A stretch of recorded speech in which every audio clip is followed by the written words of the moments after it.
আসসালামু আলাইকুম। আমরা কতই না অবহেলায় অন্যের ছোটখাটো জিনিস ব্যবহার করি। কারো কলম, কারো এক টুকরো কাগজ, কিংবা অনুমতি ছাড়া সামান্য একটু খাবার। আমরা ভাবি এতে আর কি হবে, কিন্তু আজ আপনাদের শোনাবো এমন এক সত্য ঘটনা যা শুনলে আপনার শরীরের লোম খাড়া হয়ে যাবে। সামান্য একটি খড়কুটা হিসাব দিতে একজনের কবরে 40 বছর কেটে গেছে, তাও হিসাব মেলেনি। একদিন হযরত ঈসা আলাইহিস সালাম একটি পুরাতন কবরস্থানের পাশ দিয়ে যাচ্ছিলেন। মহান আল্লাহর হুকুমে তিনি এক মৃত ব্যক্তিকে জীবিত করলেন। লোকটি কবরে মাটি ঝেড়ে উঠে দাঁড়ালো। তার চোখে মুখে ছিল এক দীর্ঘস্থায়ী আতঙ্কের ছাপ। হযরত ঈসা আলাইহিস সালাম তাকে জিজ্ঞেস করলেন, হে আল্লাহর বান্দা, দুনিয়াতে তোমার কাজ কি ছিল? লোকটি উত্তর দিল, হে আল্লাহর নবী, আমি একজন সাধারণ কুলি ছিলাম। মানুষের বোঝা মাথায় বহন করতাম এবং তা দিয়েই অতি কষ্টে জীবিকা নির্বাহ করতাম। আমার জীবনটি খুব সাধারণ ছিল। ঈসা আলাইহিস সালাম জিজ্ঞেস করলেন, তবে তোমার কবরের অবস্থা কি? তোমার হিসাব নিকাশ কেমন চলছে? প্রশ্নটি শোনা মাত্রই লোকটি কাঁদতে কাঁদতে বলল, হে আল্লাহর নবী, একবার আমি এক ব্যক্তির এক বোঝা লাকড়ি মাথায় করে তার বাড়িতে পৌঁছে দিচ্ছিলাম। পথিমধ্যে আমার দাঁতের ফাঁকে কিছু একটা আটকে গিয়েছিল।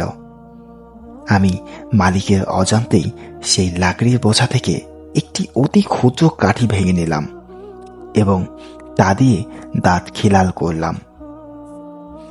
লোকটি আর্তনাদ করে বলতে লাগলো, এরপর যখন আমার মৃত্যু হলো, আল্লাহ তাআলা আমাকে বললেন, হে আমার বান্দা, তুমি কি জানতে না যে তোমাকে আজ এই হিসাবের কাঠগড়ায় দাঁড়াতে হবে?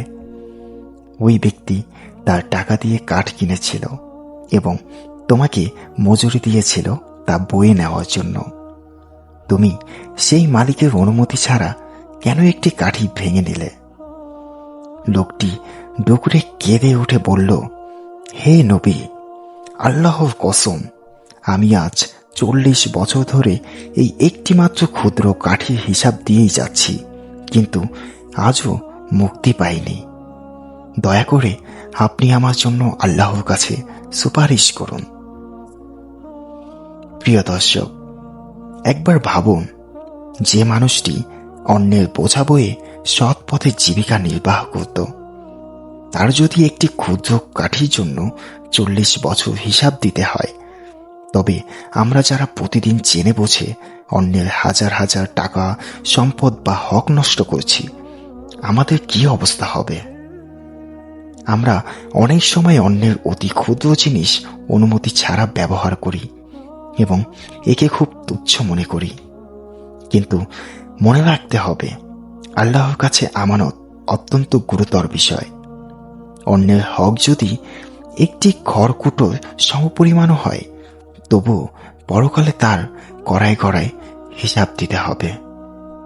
আল্লাহ আমাদের সবাইকে অন্যের হক বা অধিকার নষ্ট করা থেকে রক্ষা করুন এবং পরকালের কঠিন হিসাব থেকে মুক্তি দান করুন।